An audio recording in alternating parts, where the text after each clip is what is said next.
March 14th, 2022 at 6 o'clock. We're in the police training room. Members of the committee are all present, and the unfinished business, obviously, is the budget. New referrals, budget presentation, and at 6 o'clock, and we're going to start with Chief Richardson, the fire. Good evening, everybody. Thank you for having me. I emailed all this to everyone today as well, just to have a computer copy, but I figured I'd print them out. The first item in the packet is just a line-by-line explanations of what they cover. And then the next three would be proposals to kind of look at, ideas that talking with various officers within the fire and code enforcement office on creative ways to increase revenue. That we can look at some things like, for example, building permit revenues we haven't looked at in years. Ambulance revenues, we just did it a couple years ago, but now it's time to reevaluate it. So there's a couple different ideas that I'd like to discuss with you, and then obviously that'd be something that was a work in progress outside of the budget, just something to kind of get the ball rolling. So our 3410 line, which is the fire department, that's the biggest line that I have. That covers your 100, 101, and 102 lines. So your 100 line here, this covers the department at full staff. This is 39 members, half account clerk typists. We divide the account clerk typist between code enforcement and the fire department. The increase in here is hopefully we'll have 4 new paramedics graduating. The first one starts testing tomorrow. And then we have 3 more that are testing throughout the week, as well as we had a large amount of promotions that we made during the course of this year due to retirements. The 101 line covers overtime costs. The reason this markedly increased by $25,000, we presently have 4 off on long-term injuries, and I have 2 off on discipline. 102, the audit recommendations to bump this up. This usually covers like the holiday check is what it's called, the paid out holidays. What this also does is it covers, basically the reason we bump this up is that this covers the buyouts, not buyouts, but it covers the accrual cash-ins of retirees, such as unused comp time, unused vacation time, Kelly time that may have been accrued that was never taken, and then we're anticipating 3 to 4 retirees in the next fiscal year. So that would cover those instead of coming out of the 100. The 200 line, this covers our cost of electronic charting and fire reporting system, as well as our department's text response app. These are annual fees that went up a little bit due to just normal costs. In the contract that we signed with them, there's a 2 to 5% cost increase depending on just everything else, whether it's inflation, but that's that bump up there. 235, this would be our communications equipment. This covers the replacement, purchase, maintenance of all our radio systems for the fire department. It covers our PM plans. The increase a little bit in here is for the reconfiguring the speaker systems to go to a wireless format. We haven't had an upgrade in our intercom system in the fire department since I've been there. They're all still wired. They're beat up. It's been on for a couple times and we reduced it before. That's what that's there for. Just to give you an example, right now just one portable radio costs us between $4,500 for our low one and then $6,000 for our high ones, just for one portable radio. So that's why we kind of entered into the PM plan that'll hopefully help some of this. The public safety equipment line, this we reduced substantially. The main reason that this covers various types of equipment that includes hose, SCBAs, which are air packs, large tools like ladders, saws, tech rescue equipment, etc.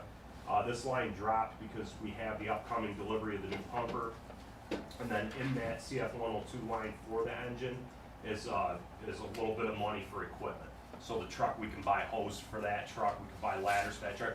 Actually, we already bought the thermal imaging camera for it as a replacement, but all those come out of that CF102 line.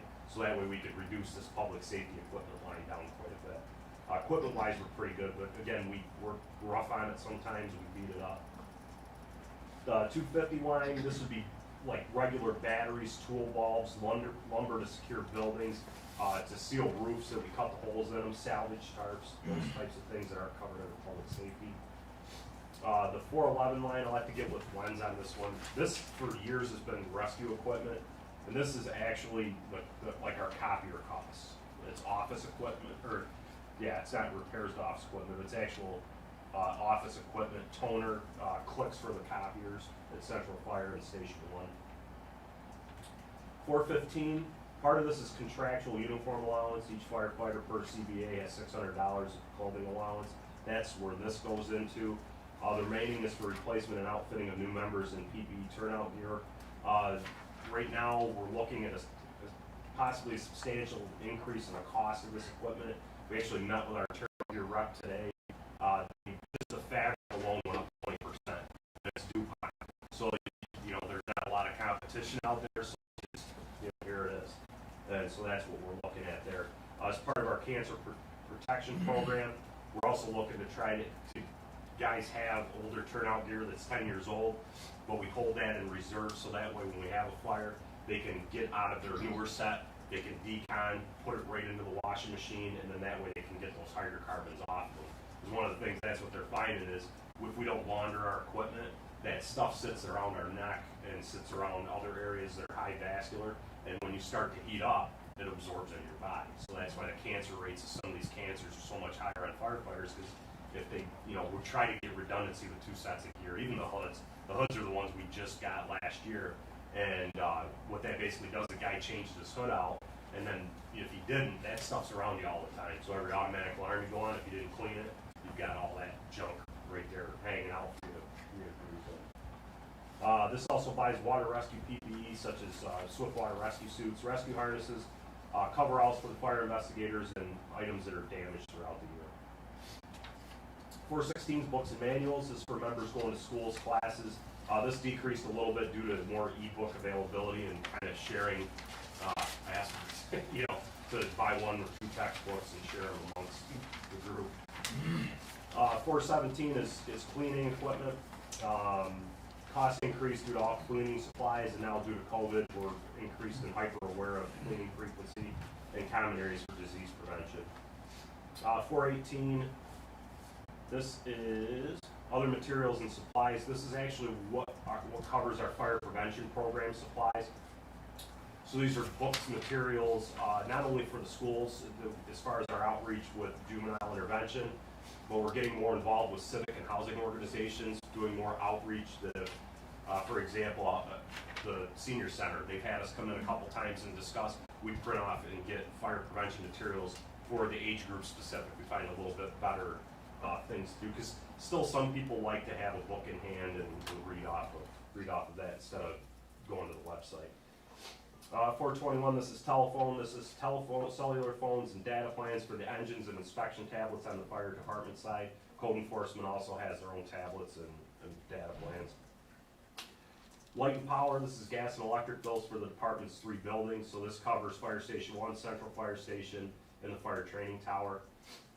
With the energy credits, we've been doing really well. Last year, we reduced this from 20,000 to 14,000, and I think we're pretty accurate. We're getting right around last year. I think we were around 12.5. So I think we're still kind of feeling it out after a year to see where we're going to land with that. We stayed pretty well on target. We also did a full conversion. Both fire stations are completely converted over to LED lighting. The only building we have left under our budget, it would be the fire training tower. 426 is the fire investigation team. This line covers evidence collection, SD cards, discs for each case, and the cost of the continuing education program and small tools for the fire investigators. Each year they got to do 24 hours of continuing education through the state. 12 hours are hands-on, 12 hours are through seminars or various online programs. 443 is repairs, purchases, desks, cabinets, chairs, small office equipment, replacements of shredders, binders, copier, fax, etc. The 444 line is repairs to other equipment. This would be repairing gauges on the fire trucks, hydraulic and pneumatic tools, ladders, nozzles, hose appliances, hose fittings, etc. Be like a lot of plumbing supplies for the trucks. The building repairs. Since I'm over, I'm trying to get buildings, we've had some issues with the buildings. We're trying to continue to push this forward and get them taken care of. We're trying to replace all the antiquated doors and windows in both stations just for energy conservation. Also to help when we do the HVAC project for Central Fire, that some of the windows and doors are nice and tight, so we're not losing all that heat and stuff out those bad areas. This also, we're starting to see a significant maintenance issue with our automatic door openers. We're blowing belts and chains. This would replace half of Central's door opener, This would cover automatic door opener motors at Central Fire Station, and also the garage door at the tower. If you see it, it's got holes in it. We're trying to revive the tower. We're using our neighboring volunteer partners as well to help put more money into that tower to kind of revitalize it down there. You know, it looks terrible, and how many people we have going to Gargoyle, and it's like the antiquated, you know, ghost town over there. So we're trying slowly but surely to get that up and running. 446, the auto repair lines cover small damages to vehicles that would not be turned into insurance, stuff that holds around your deductible, you know, like dings and dents that we have to take care of throughout the year. This also covers emergency lighting on the apparatus, fuses, paint touch-ups, soaps, waxes to increase the life of the paint. It also covers any significant pump issues, like if bearings need packed, stuff like that. That's where this comes out of. 447 line is miscellaneous fees for service.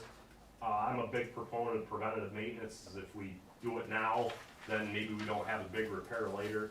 This covers our annual pump testing, which actually helps with our ISO rating. Hydraulic tool testing, ladder testing, aerial testing, Target Solutions program, which is our training program that's done online. Fire alarm maintenance and service for the 2 stations. Compressor and breather air testing for our Cascade system, as well as our air compressor. This is done to make sure there's no air leaks in our SCBAs, so that BA bottle hydrostatic testing, maintenance, and annual firefighter physicals. Each year we go through a 1582 physical. This hopefully will catch something if our guys are, you know, they get a 12 lead EKG done, they get a PPD surveillance. They have to have their annual breathing air test done so that they are certified to wear an air pack. Travel and training covers 4 recruits to the New York State Fire Academy to replace anticipated retirees, as well as other classes that members may take throughout the year.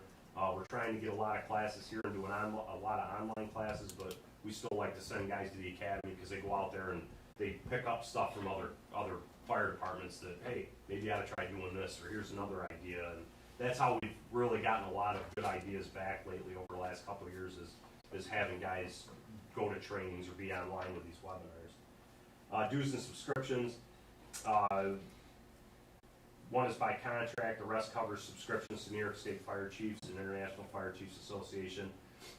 Belonging to these organizations also gives us a discounted rate on trainings. So we actually have a training coming to Olean that the state chiefs is putting on April 7th. And so that's a course here where our guys and girls don't have to travel, so they can take it here. And then miscellaneous is anything that doesn't fit into the above.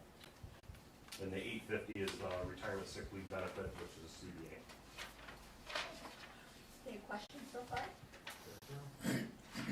Tim? Yes. We just have a couple. Yeah. Where do you see your budget as far as fuel with the gas increases? Fuel goes out of the city garages budget. Okay. Yeah, so where we do see the increase though is that all of our small engines, we run ethanol free, so we do have to we usually go to Lemons to get the ethanol free gas, but we use if we use 25 gallons a year, that would be remarkable. Okay, and then you said you tried to reduce the heating cost. Yep. Okay. Yeah, and that's with the Central Fire Station HVAC project. The Mayor Bob and I have been talking that, we're probably gonna go to rebid on that, because two of our local suppliers didn't even bid the first time, the 2 ones that are in town. So we're gonna rebid that to see, because the 2 out of town ones that came in significantly higher than we anticipated.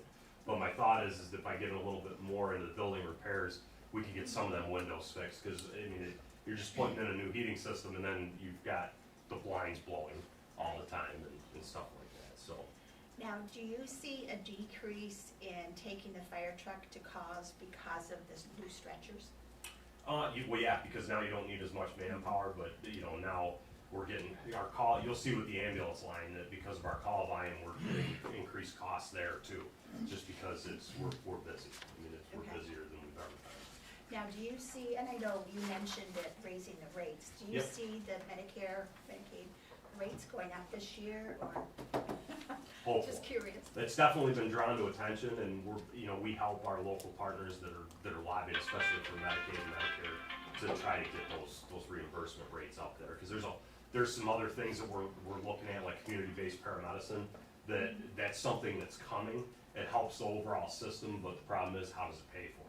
you know, because it's not something that presently is reimbursable on the ambulance. So Right. it's just one of those things that we look at. And, I mean, we're here to help the community, so we certainly participate in it, but how do we either eat the cost or somehow recover? Okay, that's all. Okay. Yeah. John? Hey, Chief. Couple questions regarding personal services. Yep. And payroll and overtime. So we have a number of younger guys now, right, Yep. on staff, and a number of the older firefighters have started to retire. Right. So what is the projection as far as the projected personnel services go? Mhm. Are we gonna see potential cost savings there? I think it's stabilizing. Stabilizing. So right now, like we said, with the overtime going up to 125,000, presently we have 6 off, Yep. you know, 4 off on injury, Yep. and we'll see where their cases land, but those are more senior members.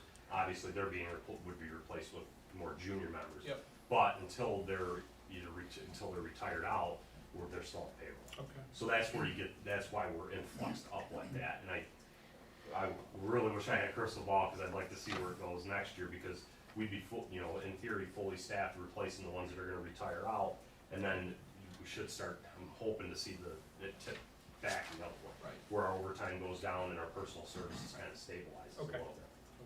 Good. Anybody else? Okay, continue. Yep. 3610, this is the plumbing examining board, this is the plumbing board stipend and the administration of the plumbing board's test as needed. That may be something we have to, or that we may need to look at, because there's a couple things in the code of ordinances that we're kind of looking at right now with the plumbing board, and so we can, I'm kind of preparing a little bit of a presentation on that at some point. That's what, $540. Safety inspection, this is code enforcement. The 100 line is CEO Reed has come off the list grant. Remember with list grant, his salary was 50% taken care of.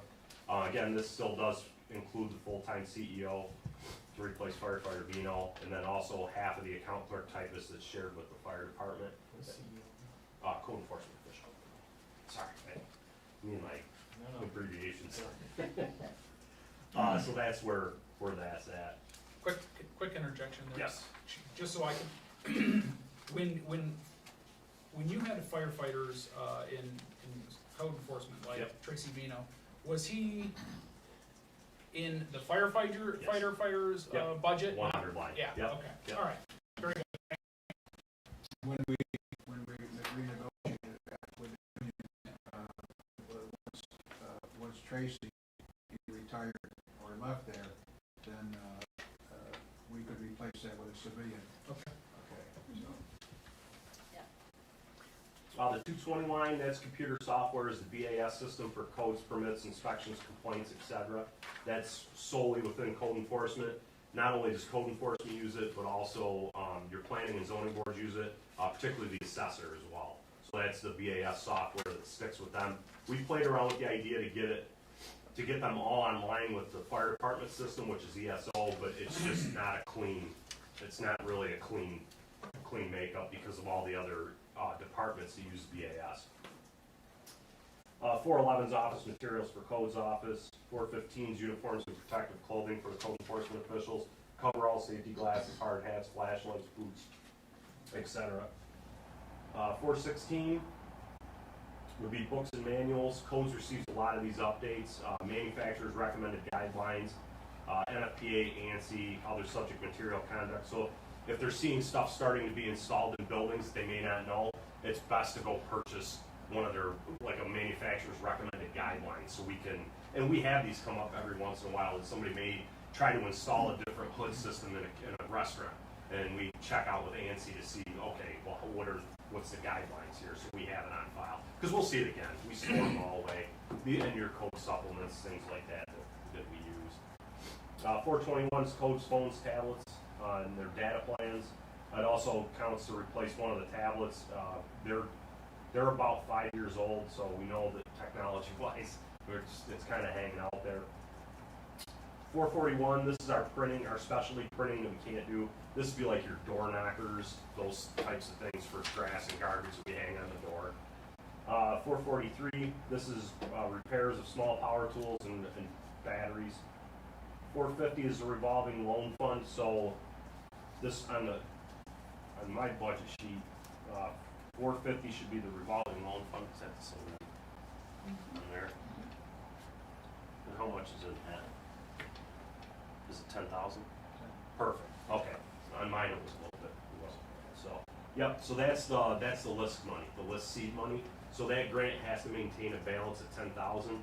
So it's not that we can't spend it, but where we start to lose is we spend it, and if we don't get reimbursed, then that's gonna stay low, but we have to try to maintain that $10,000 there. What is that used for? Is that like for grass Blight. complaints? Blight. Blight. Yeah, that's like the list grant was all the blight stuff that we had, like Ryan's salary, the BAS software, and we're just coming off list right now. And they went 2 years on it, and now they're sunsetting it. Okay.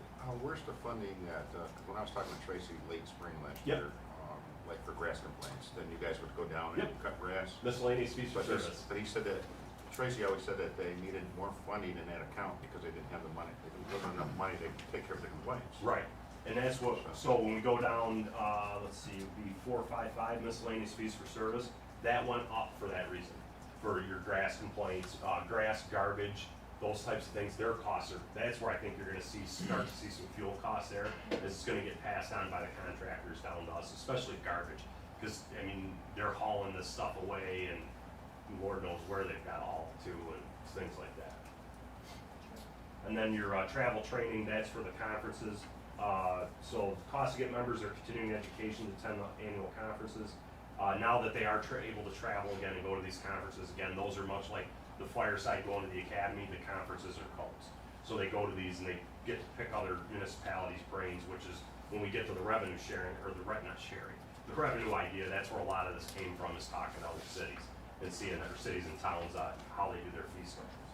So before you continue on, is Yeah. that $11,000, that's gonna be for like the complaints?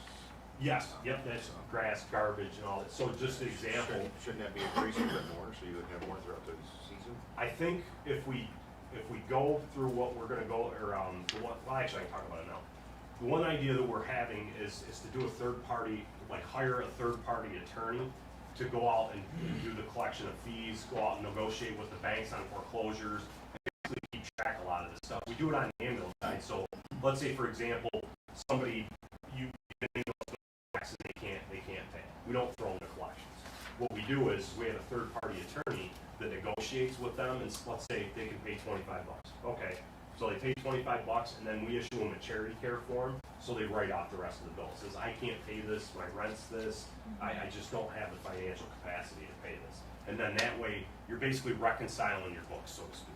So whatever's paid out, we're trying our best to collect as much as we can. Now, we understand the payers can only pay so much, but we need to be able to write off or obtain however much we do. Chalice is the name of the company we use for the ambulance side as far as an attorney, and within 1 year, we collected more in 1 year back ambulance bills than what the city had collected previously from sending them to collections. Because they take a lot more collections, you know as well as I do, it's a collector, what are you gonna do? Nope. So we've seen much more strength getting recovered funds that way.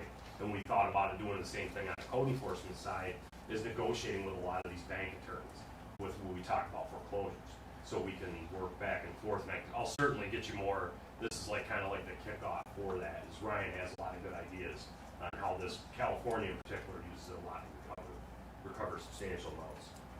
And basically the attorney would take, let's say it's a third or whatever, they take that off the top. It's what is collected, not what is billed, so to speak. That's our theory. And that would help extend that miscellaneous fees for service money. So if we're able to recover more of that, and plus liens are, we know we're hearing a lot better recovery with liens. We've recovered more grass liens this year than we have in past, and they were actually they were given to us instead of us going to fight for them. So we're hoping that that's gonna continue as we go forward. Yeah, because it'd be much easier to explain to your constituents, because Tracy took care of one grass complaint I had last year. Yeah. He got the city to take care of it. But when I had another one, like a month later, Tracy said there was no funds to do it. Right. And it's like, oops. And he says, you gotta increase that account. It goes quick. I think this year we had, yeah, this year. It was, Well, I think it's 120% increase or something like that. Yeah, it's up to 11,000 from 4. yeah, well, what happened last year? So the miscellaneous fees for service actually went up 6,000. The revolving loan fund, remember I said that had to stay at 10,000? 5,000 of the miscellaneous fees for service was supposed to be in the 450 to keep that 10,000 for that list grant, so that got goofed up. Chief, if somebody has a dangerous tree that's on the right of way and it gets taken out, is that a DPW line or does that come out of this line too? DPW.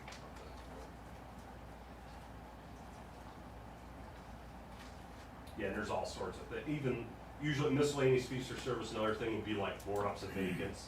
That's covered under this. Grass, trash, cleanup of houses if we have to, and I do have an answer for you on that. You read my mind. You read my mind. Well, yeah, we can discuss it. But basically, those are what is covered under miscellaneous fees for service. So we're getting there. We're making a battle.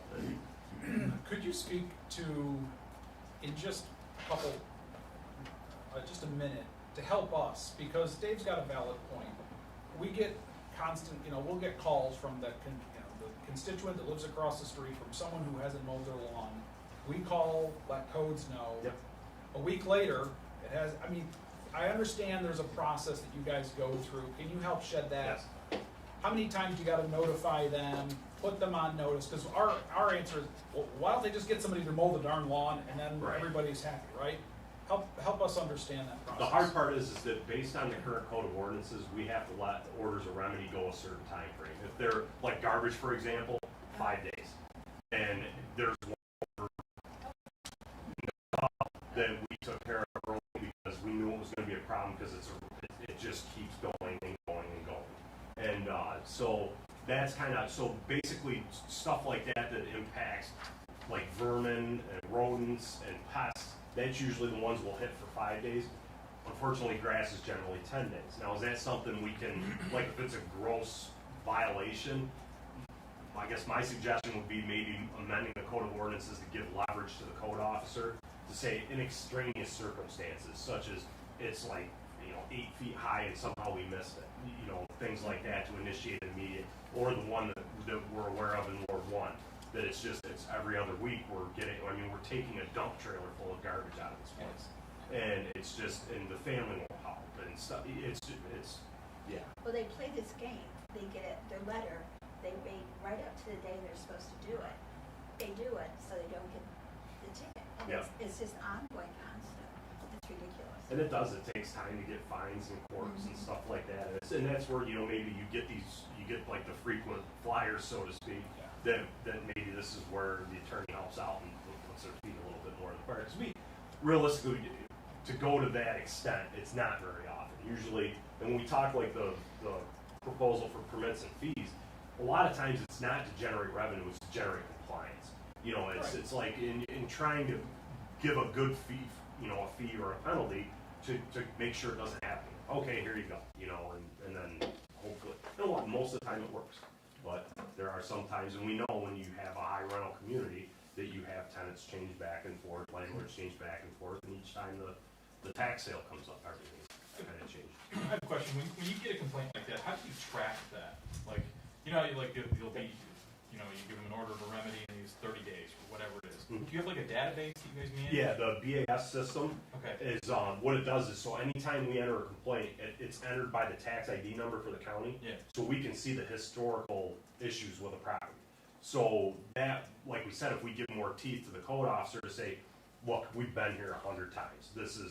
We're not gonna see a remedy in 5 days, or this person's not gonna wait, then maybe we use that as our guide to say, all right, this is the same person over and over and over again, the chances are down. I just wonder if it wouldn't make sense, and I don't know, I'm just spitballing here, right? But we post a past due water report on the internet every week or whatever, right? People haven't paid their bills, it's published. You know what I mean? You go on there and see whose water bills are past due, if you wanna see who, hasn't paid their parking tickets. I think it might be interesting to see if there was some kind of report that you could publish that would give like a public record status update in terms of where complaints stand. Yep. You know what I mean? Like, you know, somebody complaint filed on, you know, May 14th, order to remedy, complete date, due date by June 14th, whatever it is, right? That way, people can go on there and see like that there's progress being made or not being made, you know what I mean? And they're not just. Well, I think it would alleviate a lot of frustration. And I'm not trying to make more work for you, No, right? no, But I like, get you. I'm also, you guys catch a lot of flack, and I think the council catches Yeah. a lot of flack for, you know what I mean? But you're just following your process that you have to follow. Right. But try explaining that to a person who's firing off. Oh, yeah, yeah. Yeah. So could that be just online, where they could go and check it, so that you don't have to post it like in the newspaper or something, but you could post it online? Yeah, that's what I was saying, post it out. Okay, is that what you meant? Yeah. Okay. So they see that we're doing something, you know, it's. Right, because it unfortunately takes time with the orders to remedy, and it's, I Yeah. mean, especially when you get the ones like 30 days, you know, and then they might make, you know, and codes uses their best judgment, and they go over there and they see a little progress, so they start working with the house, be like, yeah, codes is aware, we're aware, and then you catch that, you know, you start to give them a little bit, and then all of a sudden, next thing you know, it's winter and it's hidden. Yeah. Or now it's summer and it stinks. That's what you're gonna start to see. It just might save everybody, your guys, your team included, you know what I Right. mean? Like, situation in Jason's ward, you know what I mean? Like, now the neighbors are calling him, he's gotta call you, you gotta call him back, and we got, you know, and there's this. It's A just lot been- of unnecessary. Yeah, just put it all out And there. it's the same person, Right. Right. you know, it's not like it's a different. You put a P on and, your code, give your department more teeth, I mean, I'm sure somebody, I'd be willing to sponsor it. Yeah. Well, and what I'll look at is I gotta see what the ramifications are as far as, you know, if we can do that or not, but, and come up with a lot of, because I really want to get a lot more into the code stuff for you folks, and then, you know, because I know it generates a lot of, you know, the fire department stuff is generally easy, but it's the code enforcement stuff that's really the difficult part a lot of times. It is. Now, if there's fines associated with, an order of remedy that's not fulfilled, are those able to go on the tax bill for that property, or no? That's something that, like, you have to get a judgment and a lien and all that business? That I'd have to look at, well, the lien would be there, because it'd go off, for example, if we end up taking care of the problem, that is where the lien would come in. So if we order out the garbage, like right now, you're looking at generally about $200 anytime we clean a place, or clean up, just that house is $200 every time. Wow. And, you know, and then on top of once the administration, then we can start hitting them with the administration fees too, but like I said, if they're not picking up their own garbage, you know, I mean, it's gonna eventually go to a lien, so. And that's where we're trying to really, and I mean, those go in here shortly, just the 3 buildings we've done this year, we're close to, I think, we're around 60,000 in liens just on 3 buildings that we've taken care of between the florist and done, I can't think of the other 2, one's over on Connell and there's another one that we're, you know, that we put in for liens. And that's the situation we're on with Buffalo Street, right, with Linda Barlett's property, that we had to remedy and clean up after it burned down, right? We just have a lien on that property. Yep. And it sits there for sale, Yeah. For almost, for $30,000-$40,000, which right? is about how much lien. Yeah, Yeah, that's true. Well, you know, and the property that Jason I know all too well is, at first it was in the yard, now it's been dumped on the porch. Yeah. And I think they thought, oh, they won't see it, but the neighbor that calls me still calls me. Yeah. And I keep telling them the same thing. So it is frustrating. Yeah. And always remember, the outside of the house is the best part of the house. That's the same in codes. Oh, man. So when your system tracks these monies, so that we always make sure we get a lien, you know, Yeah, Jerry tracks all our liens for us, and then we just issue a lien packet, is what, you know, we put identifiable things, it's all on a spreadsheet. But now, like the BAS software, what that tracks is, that will track, not necessarily the lien, but it tracks the violations, and if we've gotten compliance with them or not, it'll stay red until the complaint's closed. And then we know, you know, we can automatically go in there, click on that and say, all right, what's the order of remedy, and where do they stand? You know, and then that's their way to follow up, because they'll always do complaints open, and then come around with complaints closed. and try to monthly get that reconciled if they can, or at least see if people are making progress. Because again, a lot of times we don't wanna hurt people, or not hurt people, but, you know, go right after the fine, but if they can do a little bit each time Yeah. and work with them, and then, you know, if they don't work with us, then that's when, you know, fines and stuff, or we clean it up. Yeah, I mean, I'm kinda wondering if it's possible or makes sense that if someone changes their attitude and starts taking care of whatever the problem's been, that we could say whatever liens haven't been,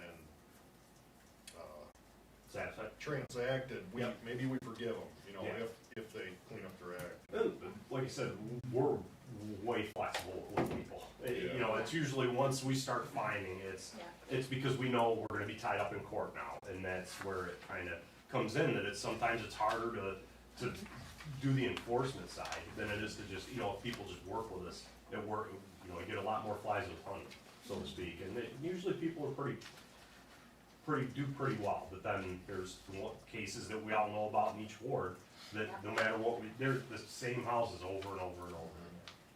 But, you know, the other thing that happens is, I had a ward, a house in my ward, and we were constantly after him to clean up, and what happened is the owner was from Pennsylvania. He got tired of getting the letters, so he sold the place. Yeah. But they did work with him to help try to clean it up and not, ticket him all the time, but sometimes there's a totally different outcome that's not such a bad thing. Yeah, That and, takes so, them and a some while. of them want to just go to tax.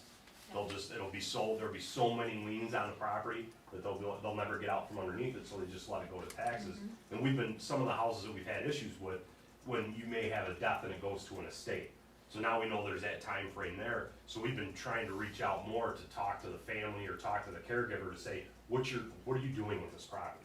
So at least we have a heads up, like if they're gonna let it go to taxes, okay, now we need to start watching this property. But, hey, I gotta get my stuff, my affairs in order, this is what we're planning on doing with it, fixing up and selling. Okay, so we'll help you get there instead of being breathing down their neck all the time and, you know, just kinda guide them and say, hey, just keep us posted on what you're doing. Okay, what's that? Okay. 3640 is demolition of unsafe buildings. We left that is the same as last year, that 27.5. Basically, that allows us to usually take down 1 2.5 story house, depending on abatement, and sometimes the abatement will come out of the miscellaneous fees for service as far as if there's asbestos in it. Again, same caveat as last year, once we get close to the, you know, if we have an emergency demolition and we've exhausted it, someone has to come out of contingency to cover a house.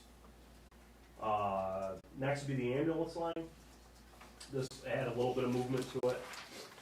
Medical control and direction, this is contractual, required. As we get busier, that cost goes up. It's based on how many on our call line. So the more calls we do, which is we're getting up there, that's why this kind of goes up. 418 is cost increases as well as increased volume. We're burning through more supplies. And obviously, the medical side, we've seen a substantial increase in costs, just because everybody's using it with the pandemic. 421, ambulance cell phones, wireless connectivity with the onboard equipment. These are for our pucks. They marry up with the tablets to the monitors. It's all one succinct network in the back of the ambulance. 444, repairs to equipment. I kind of shifted some of that cost goes into with medical equipment and supplies, because most everything anymore is disposable. Anything that we could repair is under PM, like the new stretchers, they're under a 5-year service contract. So really there was no point in putting more money into that, because everything else that I can think of is mainly disposable. 460 is resupply of our medical grade oxygen department wide. This one went up. Right now we're because of COVID, we went through, oxygen was very much used a lot. We're sitting at $2,700 of that line right now.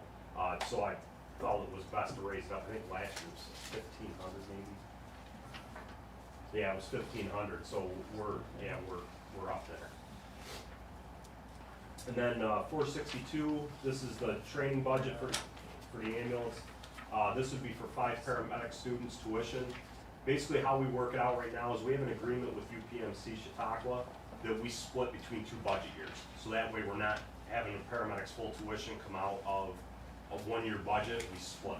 So that way they'll bill us in like, next year it'll be, they'll bill us in January, and then they'll bill us again in June.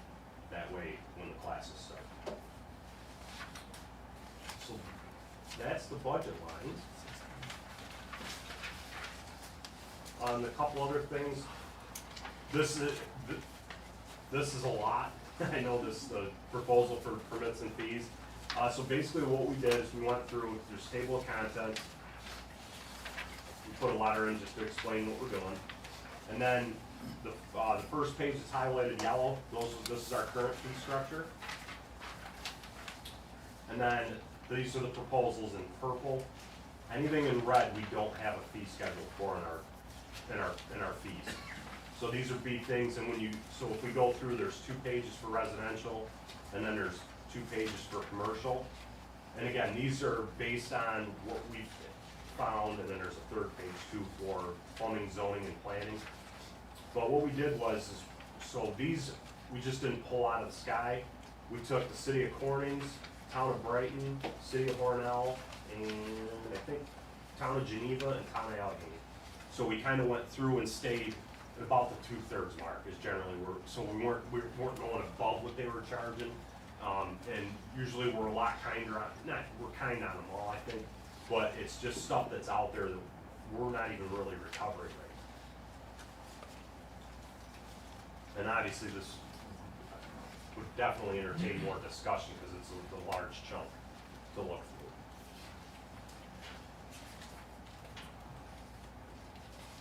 And especially to kind of catch us up with like a lot of the solar stuff that's coming, some of that stuff's in here. So we don't have a permit. Right now, there's no fence. Correct. That's never been addressed, meaning it's never been increased or changed, Never. or we've never charged. We don't even have it. And again, like especially where I stand with kind of like the fences and the pools, is that, I mean, obviously to gain compliance, right? But the other thing with like fences, pools, and that type of stuff is to make sure a permit's taken so we can make sure they call 811. Because that's the summertime is gas line time, where people don't call on the weekend and they go run a auger and then it's like we hot and here they hit a gas line. How often does that actually happen? Quite often. I mean, you're 2 or 3 times a month. Really? In the city of Olean? You can put a fee on replacing roofs. Remember we had a Oh, fee. Yep. Think about that. Good, we finally did that. Ours is $25 is what ours is. We're asking to increase to 50. We went from 0 to 25. Yeah. That's good. Just to give you an example, we don't address so you have a square footage fee, we'd be wanting to increase to a square foot to hit commercials. So let's say, for example, a business put a $100,000 roof on, the building, or the permit fee for that is still $25. Yeah, As much as your roof in your shed. it doesn't make Same, any sense. right. And that's what we're kind of trying to catch some of these things here.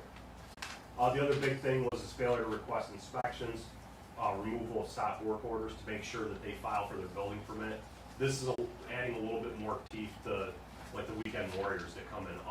Our contractors that are licensed and in good standing with the city, they pay that money to license themselves, and it's not fair when fly-by-nights come in and hit them and can outbid them because they don't have to carry the insurance. They don't have to get the building permit fees and stuff.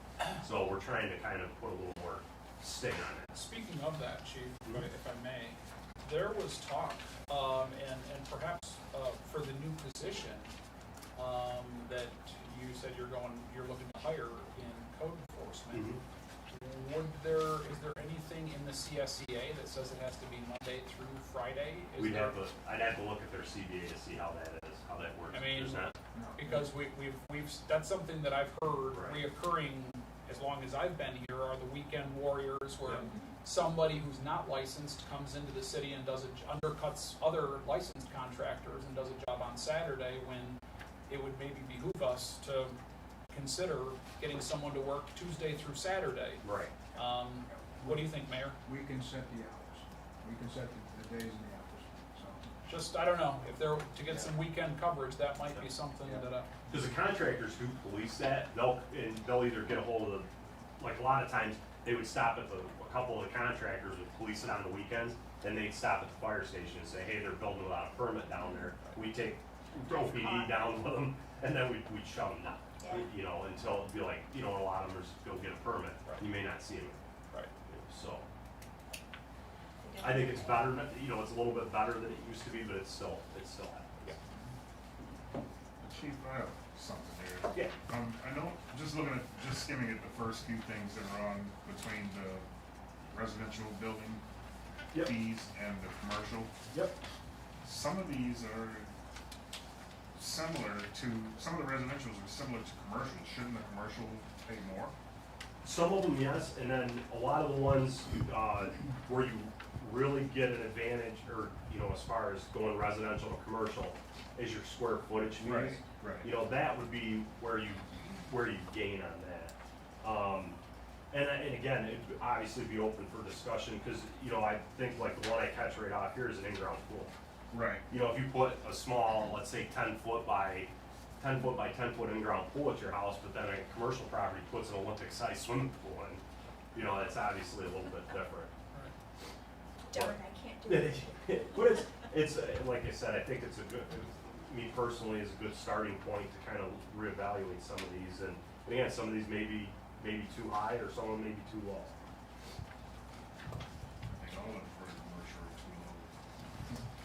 And it's, when you start looking at what some of the other communities at our size charge, we tried to get as comparable as we could without looking at like Amherst or Clarence or, you know, Gates, Grease, those types of things, so we stayed pretty similar.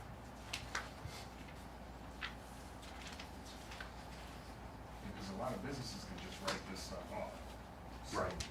Unless it's something energy efficient or primary resident, you can't write it off. So- Right, you're gonna eat it. In each, you know, as we go through these larger projects that we're seeing here in the city, they have certain amounts of money that they spend that is dedicated to permits and fees. And very rarely do we even come close to exhausting. You know, and not that we intend to, but, Yeah. you know, that, But it should be fair. right. Right. I think the next one's the ambulance proposal. This I just, not very tech savvy, so I just copied and pasted what our biller recommended.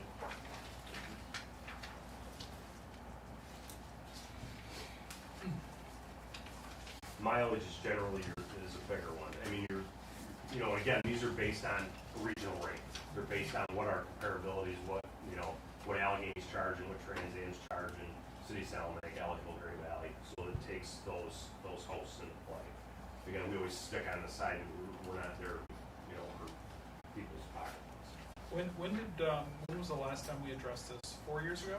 It might, I want to say 18 or 19. Seems, I think we were on 2007. Was it Wasn't that long ago. Yeah. 19 maybe? it could be 2017, 2018, something like that. It was a few years. It was a few years ago, yeah, maybe 5 years ago, yeah. Okay, So it's just one of those things to look at. yep,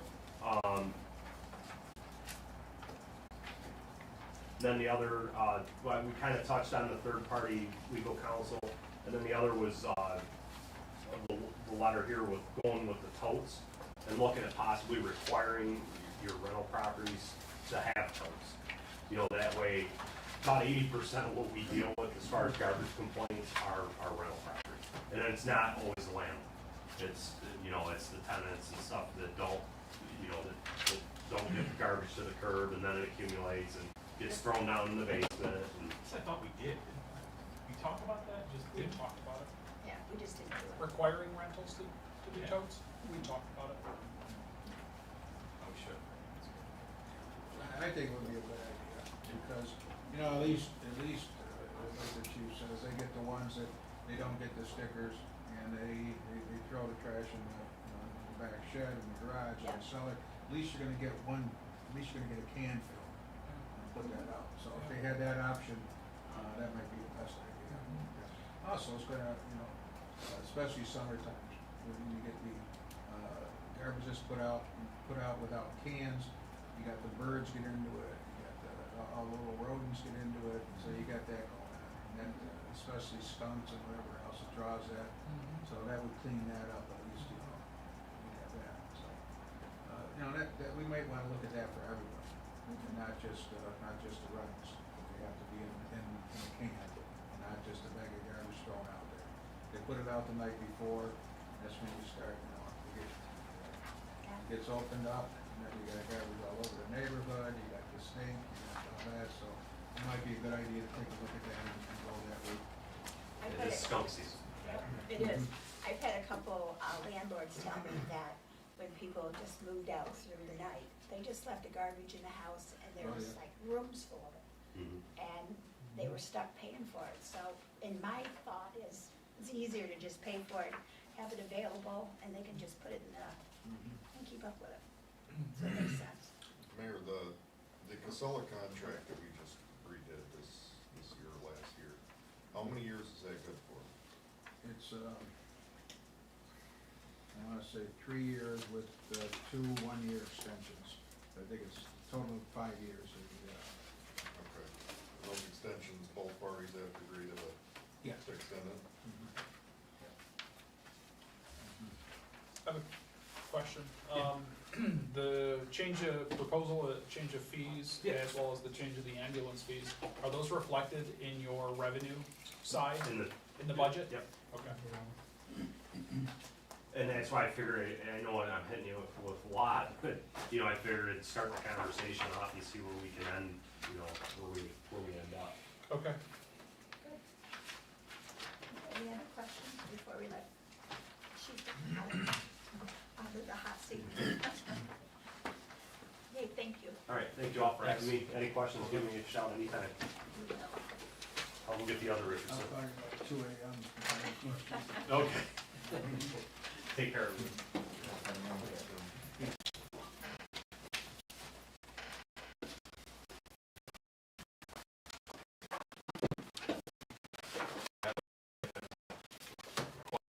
I mean, I don't know how we enforce it, we can barely enforce what we have on the books now, but even if you say, okay, you gotta have it in the can, even if 60% of the people comply with that, that normally wouldn't, it's still better than nothing. That's true. I think if you can put the penalty back on the landlord. I totally agree with that, I was talking more just citywide, Everybody. you know. Hi, Chief. Hello. If you don't own a home, you should own a garbage can. Right. One would think. One would think. Mandatory. That's the way to go, I think. I have a couple of neighbors, they put them out there, just the bags. Yeah. And it never fails, the cats get into it. Cats or birds. And birds and skunks, and, that does draw rodents to the area. A lot of people don't have a lid or it's blown away, I mean, I think it, like covered and secured. Brings our occasional bears in too. That's true. On your end it was, yes. Sign guides too. Yeah. Okay, Chief. Chief Richardson, are you ready? Okay, police and dispatch. So our personal service line has gone up, because we just signed our new contract. So the other lines have all gone up a little bit. Court security, that's gone up a little bit. We're reimbursed for that, that's mainly because the court is actually in session more now since COVID kicked back. Reimbursed for that, it's up 67.81. I'm sorry, you said 6781? $6,781. One's made the font so small I can't see it. Which line are you on? 103. That's $65,000, 65,330. Yep, so it's a $6,781 increase from last year. Okay. Right? And what happened there is the courts granted a $1 an hour increase to the officers that work there. So they're paying that.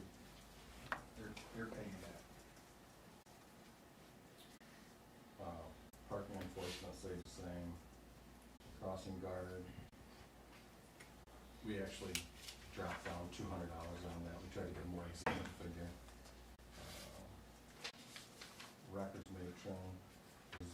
contractual, increase. Bingo inspector, we eliminated that. Nobody's really having bingo in the city right now that we know of.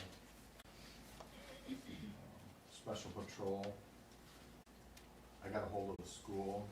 We were only working a couple days in Eastview, all the other schools were covered full-time. Now we have Eastview covered, Monday through Friday. So all the schools are in good shape. Jared Ziegler is working at the middle school full-time, and then Dan Brown is working at Eastview when Kurt Ireland is not there. So what is the percentage that we're paying? It's 100% reimbursed. Okay, I just wanna make sure. Our agreement with them is we will provide the officer, we train them, the officer, and we have a agreement, we will split the cost of their uniforms, and the school pays or the school district pays all the wages.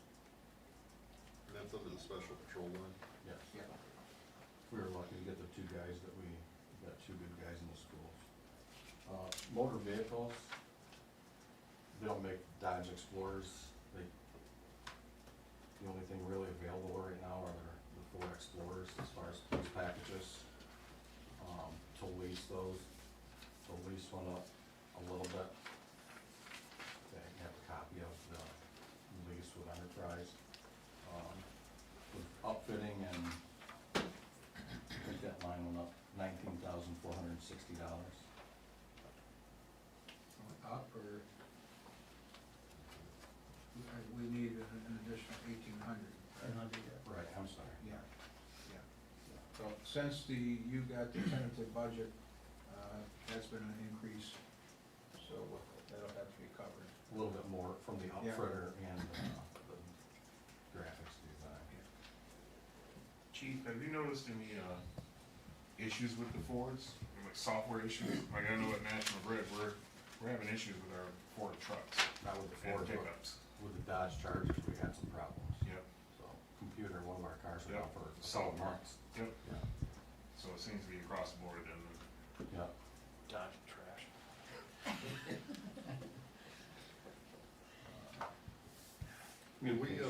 That line item with motor vehicles, I take it, because of looking at the history, that we just started that since we started doing the enterprise.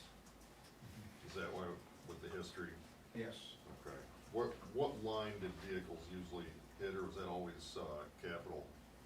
What we did years ago is we would hope and pray that we didn't have to use our contingency fund. And we usually bought 2 police vehicles out of the contingency fund when we got Okay. close to June.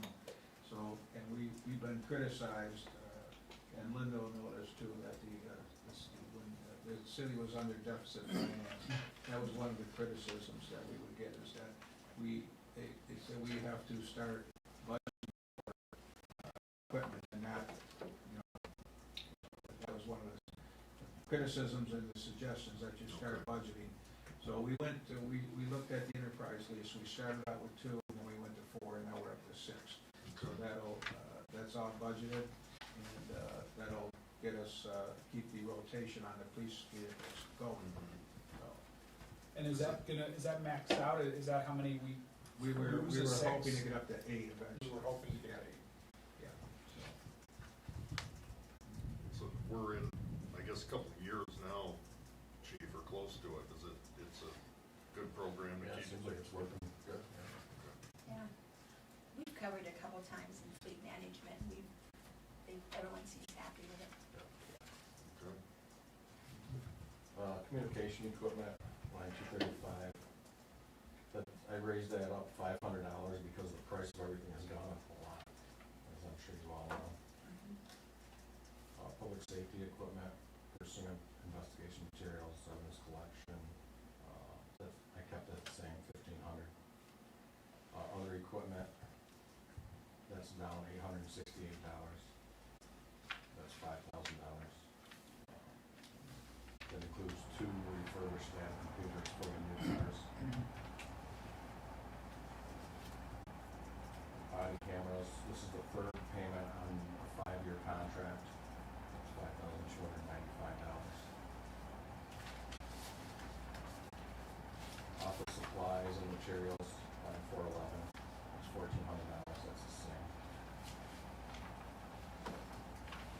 So the uniform line, I'm asking for $9,000 more. It costs $3,000 to outfit a new patrolman. So $19,900 of that is contractually, we have to give the officers that amount. But if I get new officers, it's $3,000 a piece, so. Right now, I'm looking at probably a couple after June 1st. Depending on how many people retire. Books and manuals, that's the same, law books, $500. Other materials, I lowered that a little bit, I lowered it $946, becomes $11,000. Telephone and internet, $7,000, that's the same.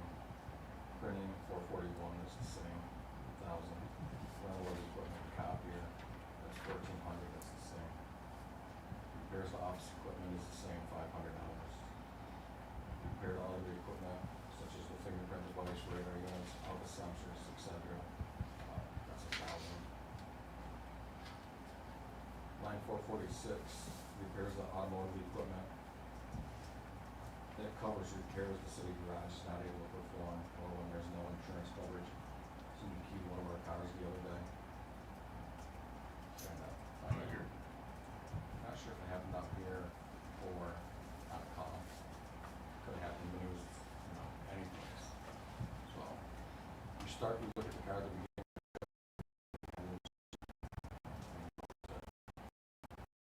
You notice it. Still don't have cameras. We do have cameras out Okay. there. My guess is it didn't happen out here. So that's what that I line had, covers. I changed the one camera's right on my truck. So Okay. That's the extra camera. That's a Zoom. Contractual services, line 447. I gave you guys a copy of pretty much all of that stuff. The only thing that wasn't in there was the body cameras. That's not in this line. So that comes out to just a little over $24,400. That's down $545. 450 street crimes unit. That went up just because of the price of renting cars. Only about $1,290. Trail and training, $7,500, that's the same. Dues and subscriptions for West Virginia Chiefs Association, Cat County Chiefs Association, Juvenile Officer Association, Tactical Officer Association, Chiefs of Police Association, $600, that's the same. Did you get it all? You're good. Miscellaneous expenses, $465, that's $550, that's the same. Petty cash to cover mailing, shipping charges for sending equipment, calibrating or repair is also minor cash purchases to meet department needs, fees made by laundry, soap, prisoner blankets, glass wipes, fingerprint devices. Line 850, retirement benefits. That's contractual, that goes back probably in the 70s, 80s, right? Is that last line, is that ever, in the future, will that change, or what sets Retirement that, benefits? what sets that number? what's that? Back, what that is, many, many years ago, the city wanted to get out and pay for, hospitalization, retirement. So that was a contractual thing. The police union at the time gave up a 5% raise, and that amounted to a little bit less than what's in there now. And that was put into a fund, and the fund was to be used to pay for hospitalization for the retired members. So, and then several years later, they got a little bit more money put into that fund. So the city is obligated to give that money every year, and they manage it. So that's all we're gonna do. Is it ever gonna raise? Probably not. Probably not. So that just continues to be part of the union contract. Yeah. The only way you could change it is if they agreed to take it out, or if we agreed to increase it, and every time we get in a negotiation, actually, we haven't talked about that in the two negotiations I've done here. So they just leave it there, and it's not a lot that fund runs out about half, for the offices, about halfway through the year, the ones that are on it, so, I think they get about $250 each right now. yeah. They're retired towards their health insurance a month. At one time, it was very healthy, it was close to 300,000 in there, and then as more people retired, the fund got used and used and used, and, so, Okay, so that's an agreed amount that kind of yeah. accumulates And on- depending on on the- whether it's used. And on the other side, if you look on the fire department ones, they get 18,201. And that's contractual, and that's the same thing. They use that to pay their members. They actually, that's a sick bank fund. They actually use that to pay their members who retire for X number of sick days that they turn in. When I first started that, the money that was in there, everyone that retired had paid up health insurance, family thing. So, when you started, it was like, wow, you paid up health insurance for the rest of your life. I didn't know. And health insurance started going. Well, no, I think my own. So, the dispatch budget, there's not really much change there. The $9,398 increase, contractual. Then we went down $743 on the personal services other line 102. Just trying to get a little closer number to, some people always take pay, some of them take in count time. So we kind of just split it. We were able to come down a little bit, $745. When you call 911, does it go here or does it go to the county? Then they'll take information, then they'll transfer it here, or they'll dispatch over there. How long have they been doing that? It's been a while, isn't it? Yeah, long time.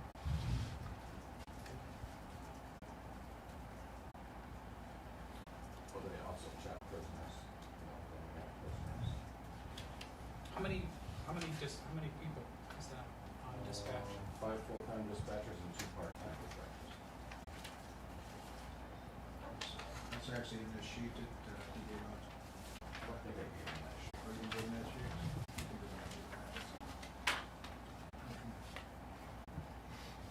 Any questions on that? I have a question. Set? Are we still looking to do the accreditation? I always saw it on there. Okay. As part of that plan, yes, we'll move towards that. Okay. Good news is they just hired 2 people. They're still going to 2 Great. really good guys, so very happy about that. Are they from experience, or they knew out of school? Where are they from? So Zach Spears is one of them. He works part-time for the sheriff's department, part-time for Ellicott, Chautauqua County. And then the other guy's name is Jake Kozlowski. He's working in Franklinville, bought a house in the city.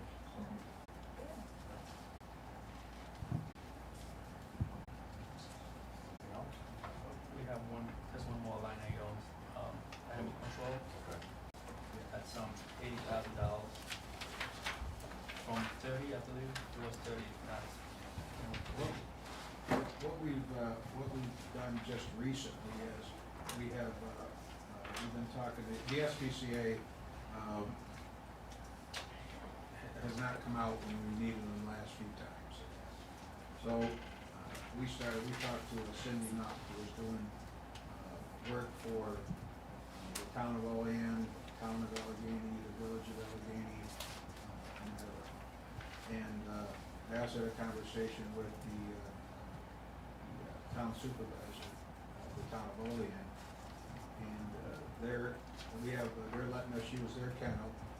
Cindy has been coming out, taking care of our dog situations, and we still have to work on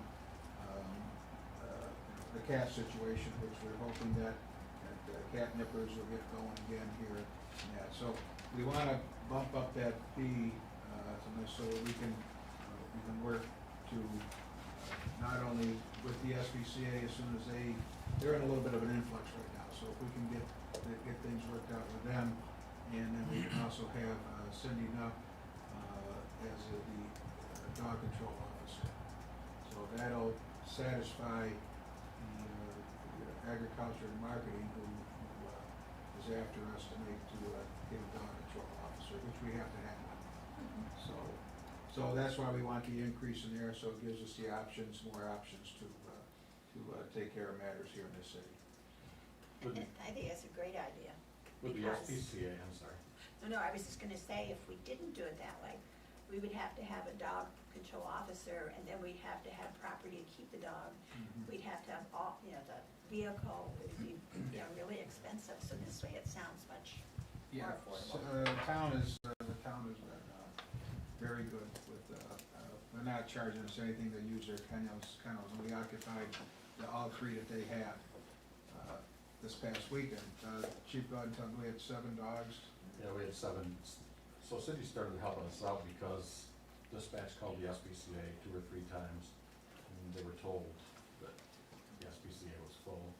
And the last time they were told, because we didn't have a contract with the SPCA, so we were kind of in a bind. And I got a hold of Cindy, and she agreed to help us out. So she's been able to, she's so far, she's picked up 7 dogs for us since March 2nd. She has a connection with Rescue Pups, and they've taken a few of the dogs. A person passed away, and he had 2 dogs that she had picked up, and the dogs were turned over by family members. Rescue Pups took those dogs for us at no charge. So we've been getting some help, since the beginning of March. I talked with Jason Bayruby from the SPCA.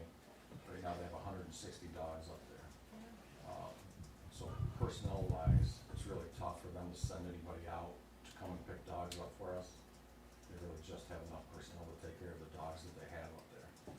So if we had a dog control officer that could pick the dogs up and actually hold them for the 5 to 7 days ag and markets require, at that point, if the SPCA has room, we could turn the dogs over to them if we needed to, be like $150 fee. The Rescue Pups may be able to adopt the dogs out if no one claims the dogs, for a lot lower fee, if anything. Now, if we pick up a dog, say it's a dog that has a collar, he's just, got out of the house, wandering the streets, do we, give them a warning, do we ticket them, how do we reimburse our costs? Usually, we would arrest them for dog park for permitting the animal around the park. Then it would go to court, When we had that situation, I send that information to Tiffany and Jack, and, we try to reimburse that money. Right now, it's $300 per dog with the SPCA. So, So I guess I want to know, so for the additional $50,000, what service are we receiving? well, we haven't got that far yet. And we put that in, and we can probably reduce this, because we put that in there thinking we may have to hire a full-time person, we may have to, get a vehicle, so Benefits. we just took a shot, so we're gonna look to, negotiate with her on a contract. Yeah. And, we'll be bringing that before the council for approval, once we get that in order. But she's kind of helping us out right now, I think, from what the chief said, he likes what he sees. So, before the adoption of this budget, we probably will be able to reduce that line. But there again, we're not, we still want to be able to, work with the SPCA, if we can too, so. So my only fear, my biggest concern, and I've expressed that before, is to check the box of just saying we have an animal control officer under contract, and the handful of times that they gotta come out to catch a loose dog is not meeting the needs of what our community is. That's part of the need, but certainly, as we move forward with dog parks, I think having someone, this is what I'm concerned about. working with someone who has multiple responsibilities in multiple municipalities, right? We're gonna have dog parks that need to be, you know, policed and patrolled, and in cases someone to contact needs to be on call. We're gonna have, certainly we have, the cat situation is still not addressed, and I'm not, you know, I think the cat nippers, we need a different strategy, and so, you know, I had to express the need, the desire to see someone under our staff, an animal control officer employed by the city of Olean, whose job it was to strategize how to deal with the cat population that we have that's out of control right now. And then also the possibility of generating revenue from policing dog licenses and going door to door. And I mean, Bill, you brought up a good point the other day with the Postal Service. We've got a list of people who the Postal Service have identified in the city of Olean have dogs. Someone who's on our staff who can go and generate that revenue. I don't know if that will be in this scope. If it is, and someone like this can meet all of those needs, then I can see where an extra $50,000 would pay for itself. But I guess those are my concerns. And I don't think, you know, when we looked at the budget, we had, you know, we had to make some cuts. And, it's gonna cost more than that. Once you factor in, we're gonna have to come up with a kennel somewhere, you know, a vehicle, and that, and then the wage for this wage and benefits. So, now we can still work on that, but this is a start.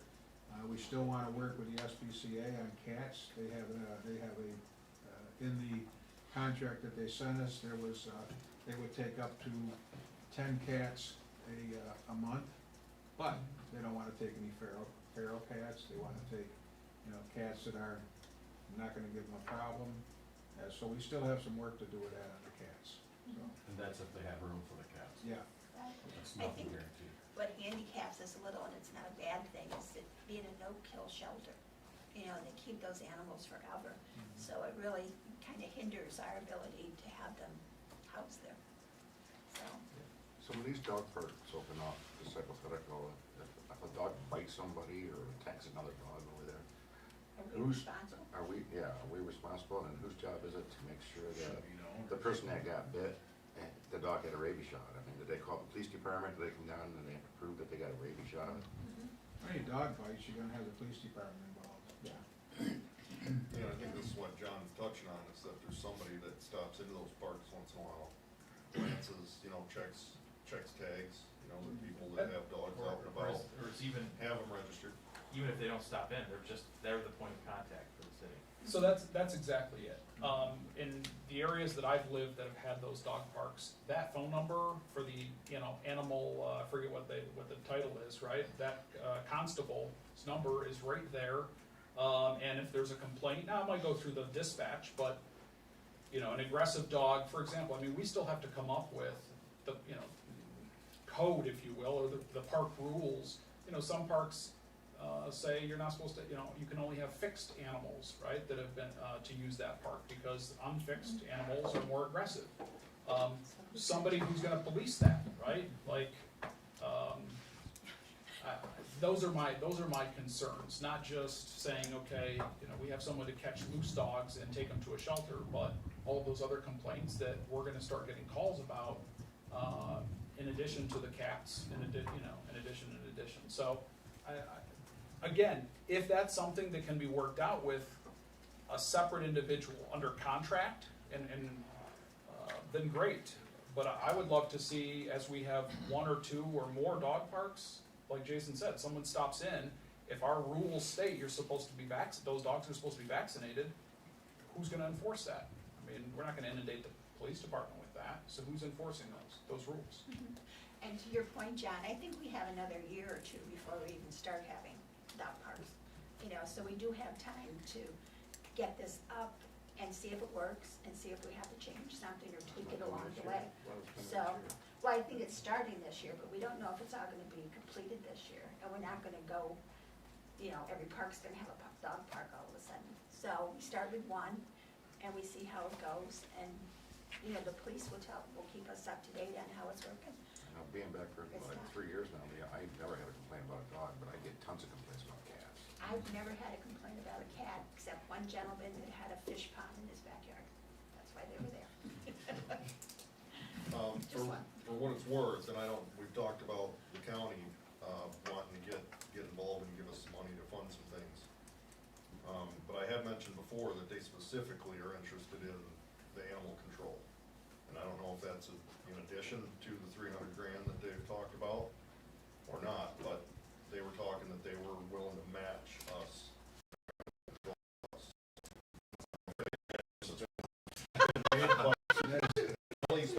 They told me that the county is matching what we need to get animal control started.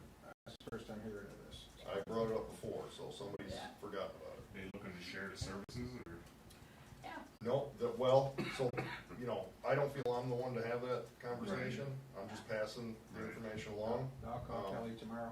So. Yeah, call her. It's getting a little old. It's pushing 6-8 months since I heard that, but it was going back to dog bites and things that were happening last summer, and the county deals with those court cases or something, so But, yeah, we are. revolving around that, they wanted to split, they were talking split 50-50, what we needed to get it going. Now, are they still giving to the SPCA each year? Because I know there for a while, they were doing 5,000 or 10,000 a year. They kicked it up. budget. They kicked up a large contribution to the SPCA. That's good. I'll call Yeah, her I would say tomorrow. maybe they're willing to, outside that other money we talked about for this, but, yeah, talk to Kelly. So do we have an idea of what, cities our size do? I mean, I can tell you, I drive through Salamanca and the 4 police officers and marshals are chasing dogs, I swear, every time I go through there.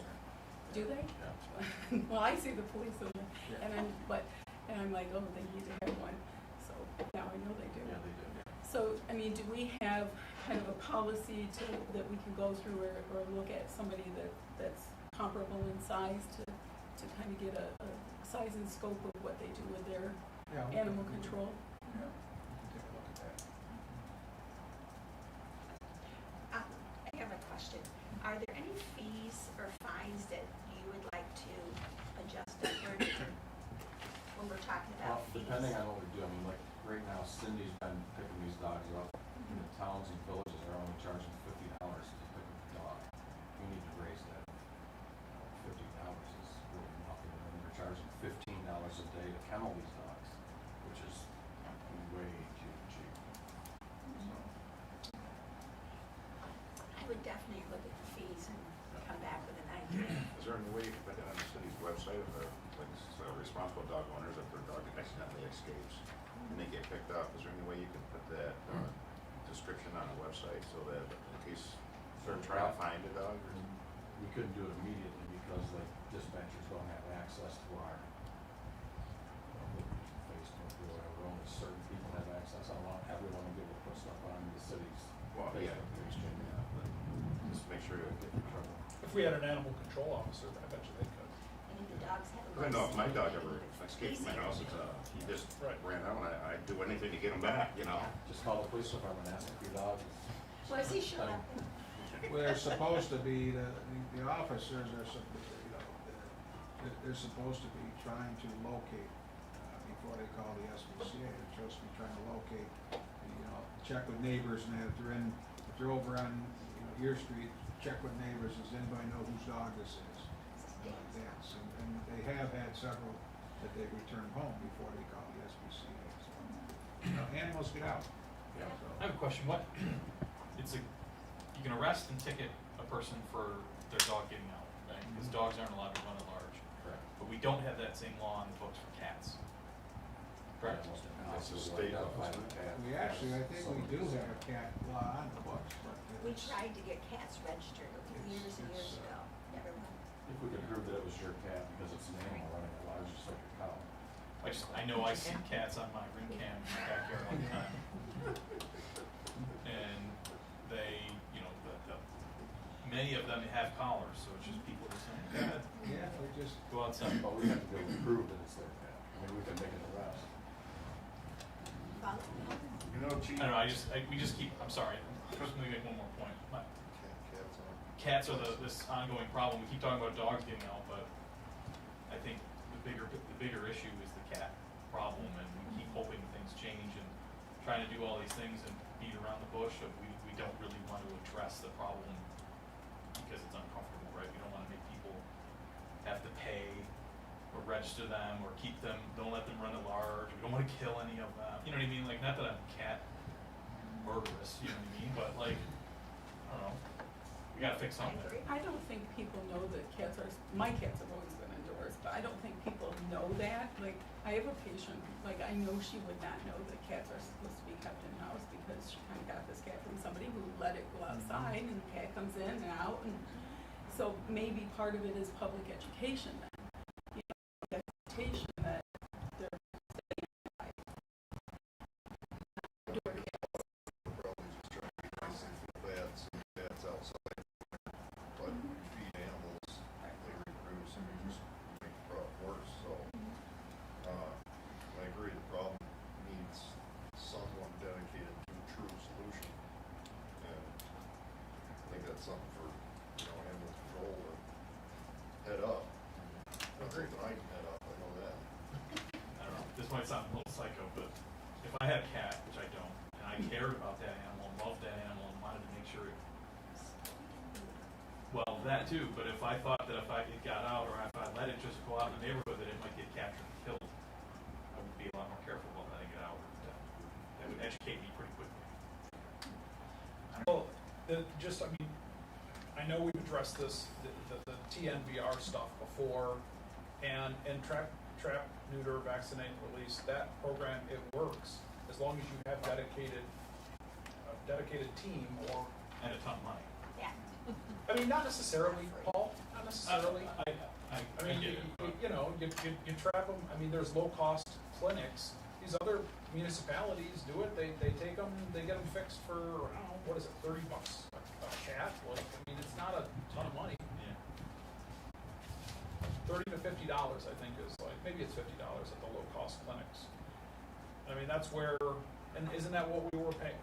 yeah, What we were paying, Bill? yeah, but then it started to get out of hand, they started taking, litters, Right. kittens there, and they wanted to bill us for the medical, because the kittens were sick and all that. Right. All that, so Michiko's done a very good job saying, no, all we contract is for this. But you got people in the neighborhoods who are feeding these colonies, and it's, they're not, I guess, they're not truly a feral cat if somebody's feeding them and sheltering them, and they're, they've got garages set up with different either hay or whatever that they can sleep in and stay warm, and so it's just a mess. But I'm okay with building this budget up for having an animal control officer.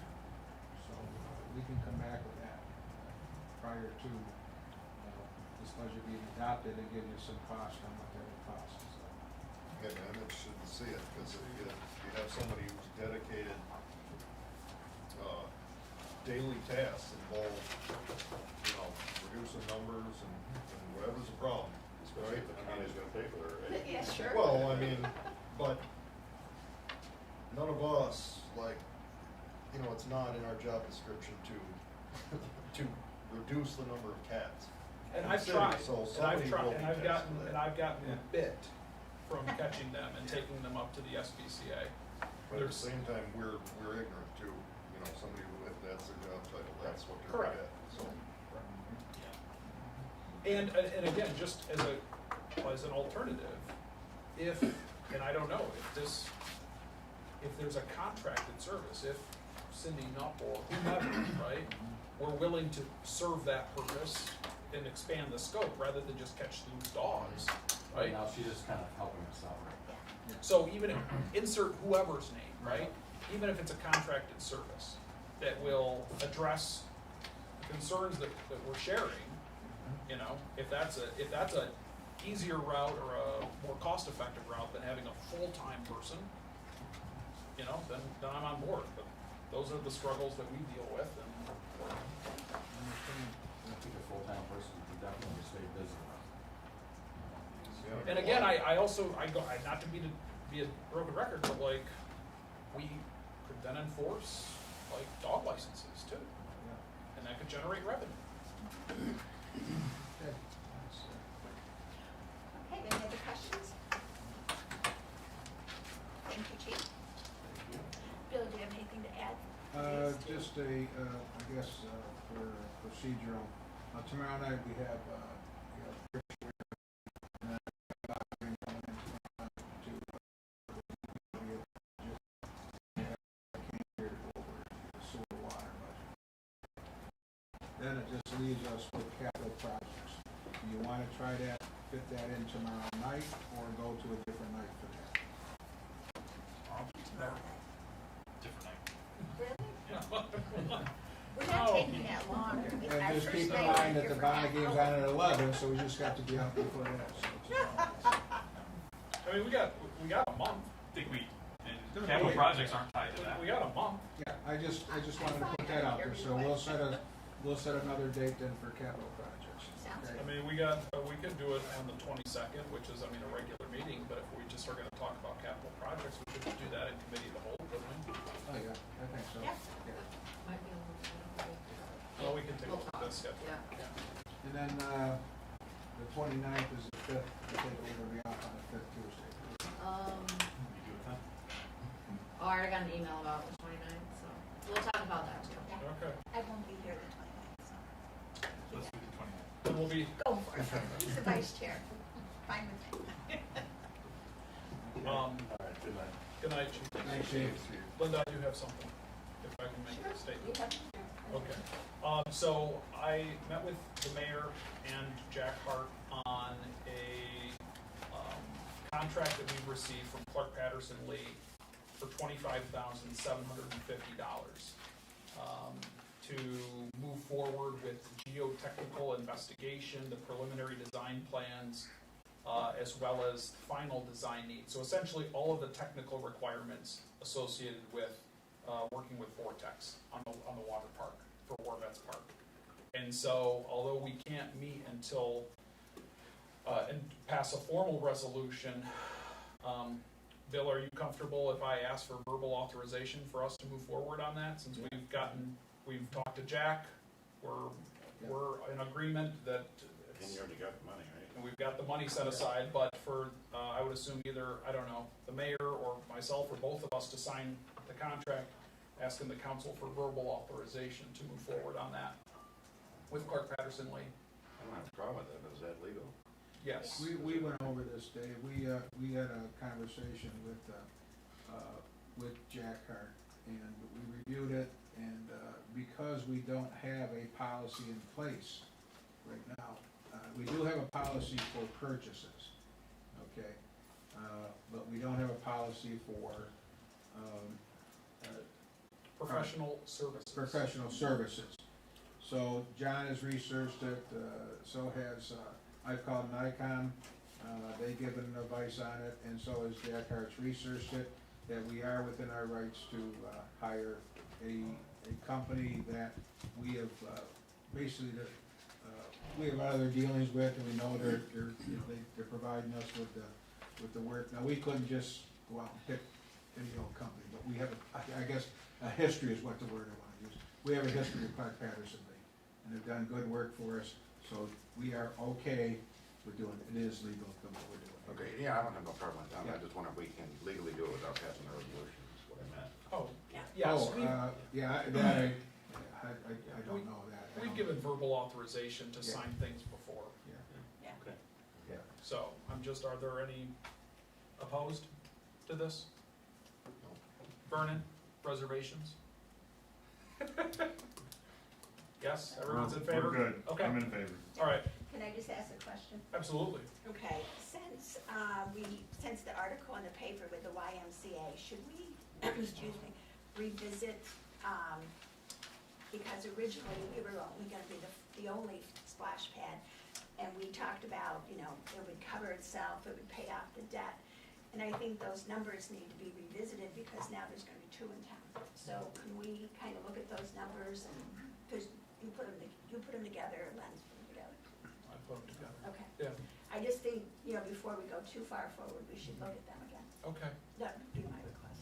But with, absolutely. I don't know much about the SPCA, but with the SPCA. Not the SPCA, the YMCA. YMCA. That's a whole That's nother what I mean. part. But with the There's a balancing YMCA, act. Oh my God, They're bring that paper tomorrow. Dave Anastasia, SPCA splash pad. Now he wants a splash pad at the end, Okay. it's the dog Dogs. one. You know, with the YMCA and their proposed dog park, we don't know when that's gonna be completed, but Yeah. don't they have plans on trying to close a street? And don't we have They've to got get lots of permission? plans. And don't we have to get permission for that through planning board, zoning board? They don't and even all have that? it. They, Yes, you do. And, Yeah. we have a meeting, coming up this week with their engineering firm that they hired to go over that stuff. And I've already told, Barb Schweitzer several times now that, one of the first steps is to talk to, get permission from the council on what you wanna do.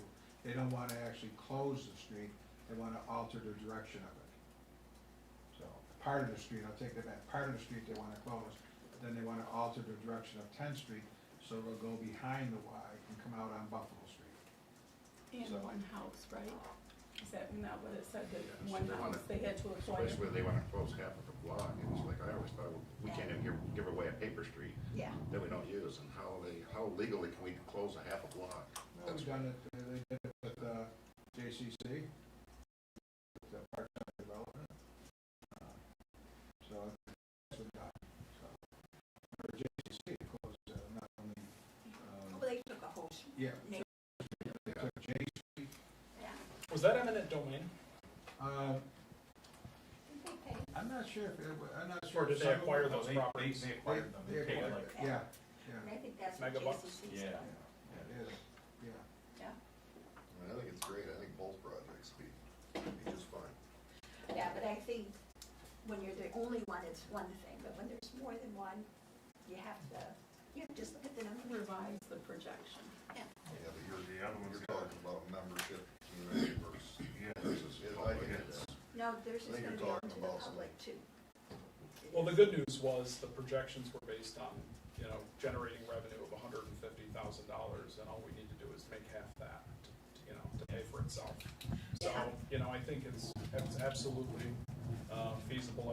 In fact, I did it for a case study today, and it comes down to like, I think you need 150 people on average a day. At And, this part. yeah, to break even, Really?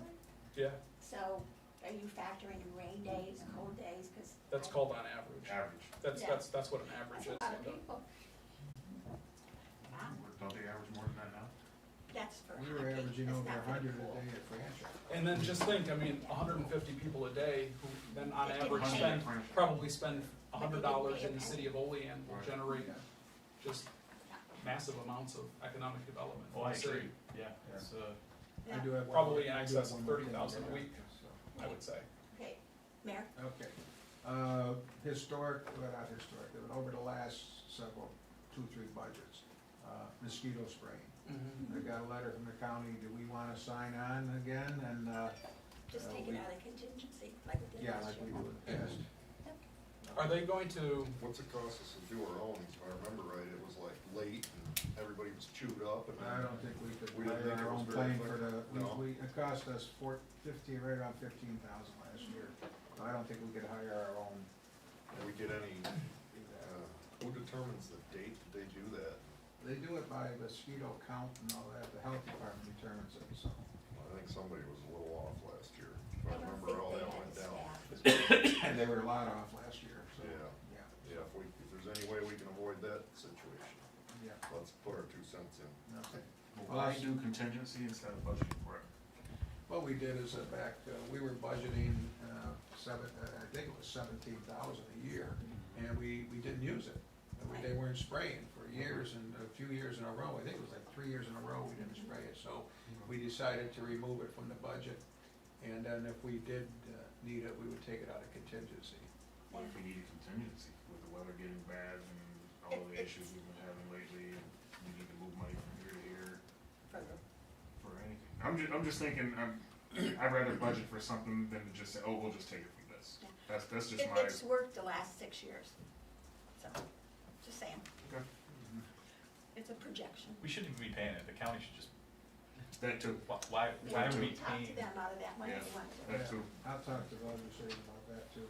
Yeah, the next time they hit me with something, I mean, we I'll pay mention taxes, that one. we pay county taxes, Yeah. how does that not go towards? They know it, But I guess they have that program with all municipalities? they do it, they see who wants to sign on board, yeah. Okay, So anything if else? you don't, they just fly around your Yep. area, is that? Get this one, I don't know how they do that, but get this, one year, they had people put up balloons who didn't want. They put up a balloon, and then, I don't know, if the plane, you know, I mean, how does it fly? Right. So you're going. So as mayor, can't you make a no-fly zone?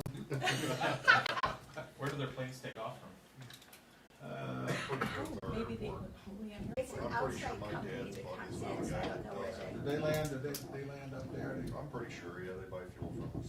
Yeah. Okay, I'll make a motion to adjourn. So second. All right.